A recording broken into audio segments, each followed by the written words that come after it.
We must now learn what is meant by series and parallel resistors, and how they can be dealt with. We saw this simple circuit before with its single resistor. Now suppose that instead of this one resistor, we have two resistors connected end to end. We would show them like this on a circuit diagram, and we would say that R1 and R2 were connected in series. Any number of resistances can be connected in series, and so can cells or any other circuit component. Suppose these three resistors are 3 ohms, 8 ohms, and 24 ohms. What do you think RT, the total resistance, would be? Most people would say 35 ohms. That's 3 plus 8 plus 24. 35 ohms, and they'd be right. To get the combined resistance of resistors connected in series, you simply add the individual values together. So, R1 plus R2 plus R3 equals RT equals 35 ohms. This combined resistance can now be used with Ohm's law to calculate the current in the circuit.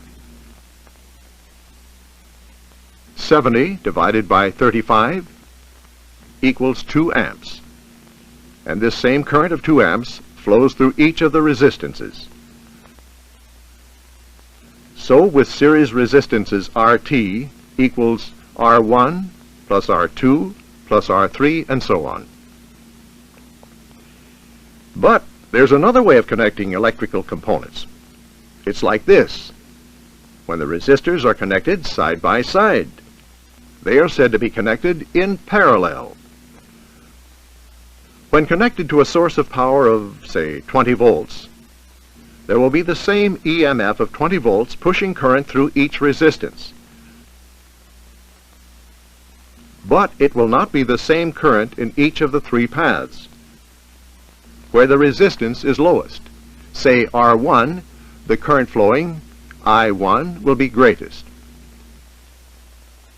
Where the resistance is greatest, say R3, the least current will flow.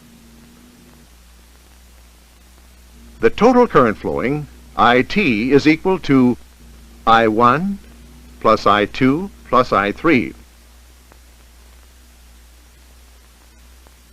Now we know that the greater the cross-sectional area, the lower the resistance. Connecting resistors in parallel is like increasing the cross-sectional area available. There is, as it were, more room for the electrons to get through. So the equivalent resistance RT of 2 resistors in parallel is less than either one alone. And in fact, to calculate RT, we can't just add resistances together as we did with a series circuit. We have to use a formula. The formula is 1 over RT equals 1 over R1 plus 1 over R2 plus 1 over R3. Now suppose the resistors are 3, 8, and 24 ohms, as we had before in the series circuit. Then 1 over RT equals 1 over 3 plus 1 over 8 plus 1 over 24. Simple arithmetic now shows us that 1 over RT is equal to 1 over 2. So by inverting RT in the parallel case equals 2 ohms. You can calculate RT in this way for any number of resistances in parallel. For 5 resistances, say, the formula would be 1 over RT equals 1 over R1 plus 1 over R2 plus 1 over R3 plus 1 over R4 plus 1 over R5, and so on. Sometimes circuits are connected partly in series and partly in parallel like this. They are called series parallel or compound circuits and are quite easy to deal with. Take this one. To find RT, we find first the equivalent resistance for the parallel part.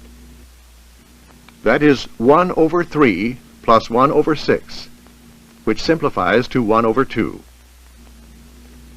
So the resistance of this part of the circuit is 1 over 2 ohms, which we must now remember to invert to 2 ohms. Now we can think of the circuit as a simple series circuit, with 4 ohms and a 2 ohms resistance.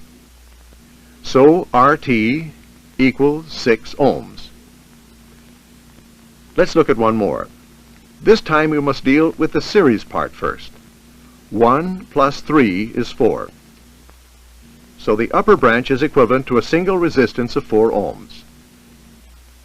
Now we can apply the formula to both branches. 1 over RT equals 1 over 4 plus 1 over 12.